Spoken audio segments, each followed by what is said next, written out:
વરસી રહ્યો છે, કઈ રીતનું આયોજન પાલિકાએ કર્યું છે અને કેટલા વિસ્તારોમાં પાણી ભરાવાની ફરિયાદો મળી છે, કઈ રીતનો નિકાલ કરાયો છે ત્યાં સુધીની અંદર?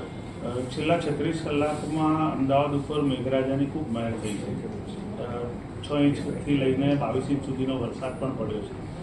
હાલ વાત કરું તો અમદાવાદમાં 126 જગ્યાઓ પર એટલે કે 126 સોસાયટીઓની અંદર પાણી ભરાયેલી ફરિયાદ મળી હતી. એમાંથી 79 સોસાયટીઓમાં કામગીરી ચાલુ છે. આ બપોરે 2 વાગ્યા સુધીના આંકડાની વાત કરું છું. અને 47 જગ્યાઓ પર જે છે એ કામગીરી પૂર્ણ થઈ ગઈ છે. ત્યાં આગળ અત્યારે હેલ્થ વિભાગ દ્વારા સફાઈની કામગીરી ચાલુ છે.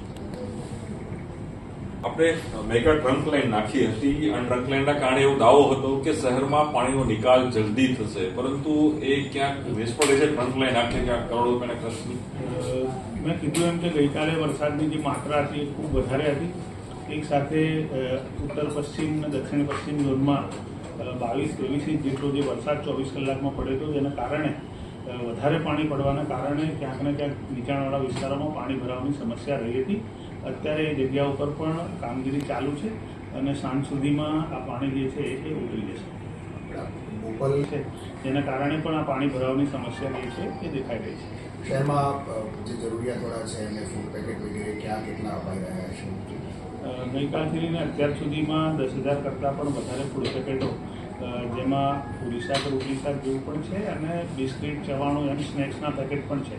જ્યાં જેટલી પણ જરૂરિયાત છે, અમદાવાદ મ્યુનિસિપલ કોર્પોરેશન હેલ્થ વિભાગ દ્વારા આ તમામ જગ્યાઓ ઉપર જરૂરિયાત પ્રમાણેના ફૂડ પેકેટ જે છે પહોંચાડવામાં આવી રહ્યા છે. વરસાદ બંધ થયા પછી પાણી ન ઉતરવા પાછળનું કારણ શું? ક્યાંક ને ક્યાંક લાઈન જે છે એ ચોકઅપ થયેલી હશે. પાણીના બલૂન પંપની સાથે સાથે ક્યાંક ને ક્યાંક ગટર જે છે એને પણ મેન હોલ ખોલીને સફાઈ કરવાની કામગીરી અત્યારે ચાલી રહી છે.